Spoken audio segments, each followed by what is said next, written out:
কলিজা দিয়া মোনাজাতে দোয়া করে, হে আল্লাহ এলাকায় শান্তি দাও, ব্যবসায় বরকত দাও, কবর আলাদের জান্নাত দাও, আয় আল্লাহ অসুস্থ রোগীদের সুস্থ বানাও।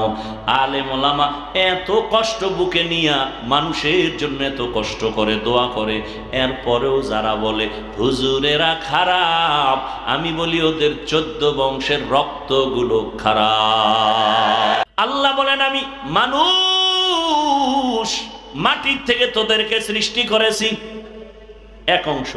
দ্বিতীয়, তোকে মাটির গর্ভে নিয়ে যাব, দ্বিতীয়। তৃতীয় অংশ হলো মাটির থেকে আবার পুনরায় আমি হাসরের মাটি উঠাবো। 3টা বিষয় এখানে কঠিন আলোচনা। প্রথম অংশ মিনহা খালাকনাকুম, তোমাদের সৃষ্টির রহস্য নিয়ে আলোচনা। দ্বিতীয় হলো ওয়াফিহা নুঈদুকুম, কবর জগতের আলোচনা।